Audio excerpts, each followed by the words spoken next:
Alright, welcome back to my channel! And today, meron tayong breaking news at good news sa atin mga kababayan. Palakpakan tayo dyan! Naku po, itong PNP chief na si Diwata ay tinanggal ng Pangulo bilang PNP chief. Yehey!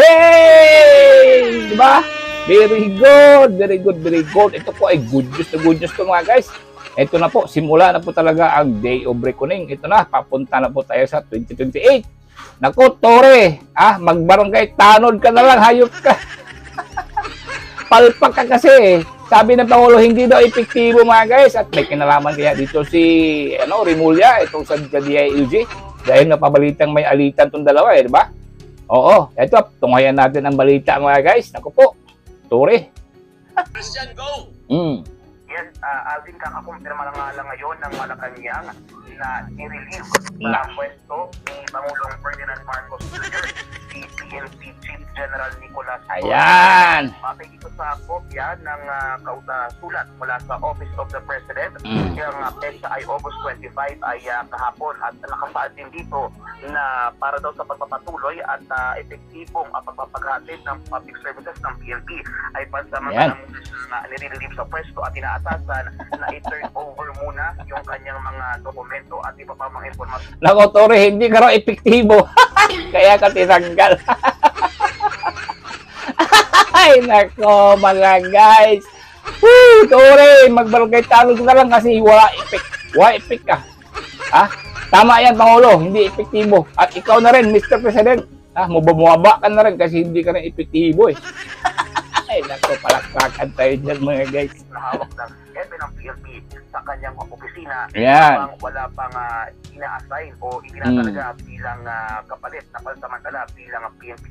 Ang permado dito sa dokumento ay si Executive Secretary Lucas Bersamin sa ilalim ng utos ni Pangulong Marcos. Marcos yung nag-utos. Bakit kayo siya tinanggal? Bakit tinanggal? Hindi pa naman retireable na ba si... Hindi pa. Hindi pa, diba? May something. Bakit siya May pinalitan something. ng Christian?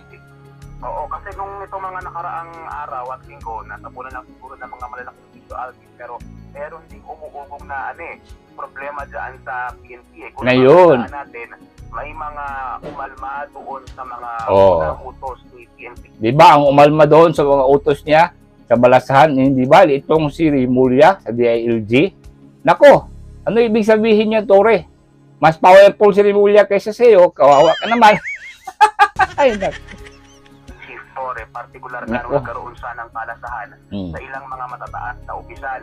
Umalma yung Napolcom dito parang kinegosyon yung utos ni General Torre na palasahan doon sa ilang matataas na opisyal ng PNP. May mga backlash din ito, may mga pumontra din doon sa Napolcom, may mga nagpapot ng suporta kay General Torre. Ngayon medyo may gray area pa lamang kung ano ba talaga yung desisyon o yung naging dahilan ng Pangulo kung ito ba ay related dyan sa nagiging problema sa PNP. Pero sino daw ang kapalit in the meantime?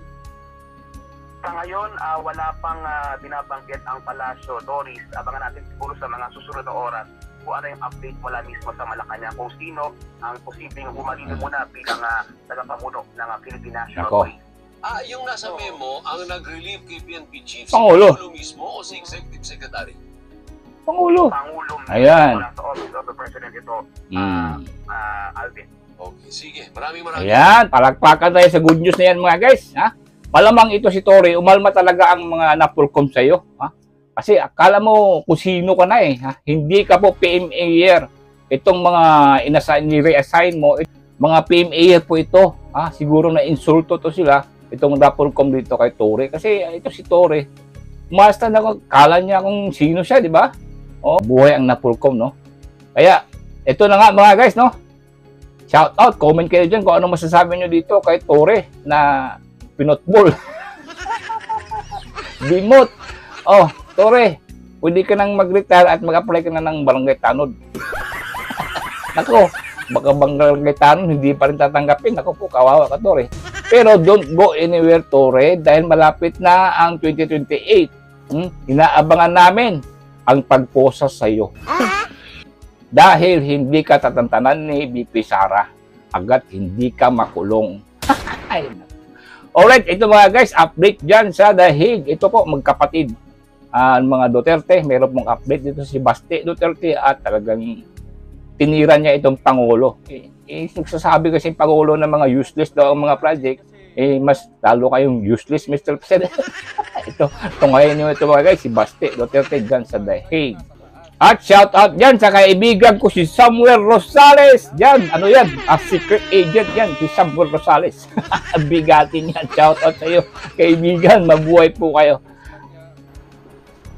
Okay man, sabihin na natin. Kasi si BBM kasi, when in fact, sa chain of command, sa yung nasa taas. And for the past 3 years, he allowed that to happen. So whose responsibility is that? So ngayon, mag-e-expose siya na kunwari ng mga congressman niya na under din naman sa kanya because you're the president. Ikaw pumirma ng budget na yon. Tapos ngayon, sisisihin mo sino? Yung mga nagpasa ng ano? Bakit? In the first place, bakit mo hindi sinigurado? Kasi pinagyabang mo yan sa pangalawang zona mo na may 5,500 flood mitigation projects ka. Tapos ngayon, nakaganon. Tapos sisisihin mo yung ibang tao. Ikaw yung presidente, you're the executive ng buong bansa. Responsibilidad mo na yun. If there is someone to blame, that will be him. Okay naman, kasi yung mga ibang politiko ngayon, ginagawa din nila plataforma. So si Magalong, nag-a-align sila. But yung kinakalaban nila are the congressmen. Why not ask, or question the president himself?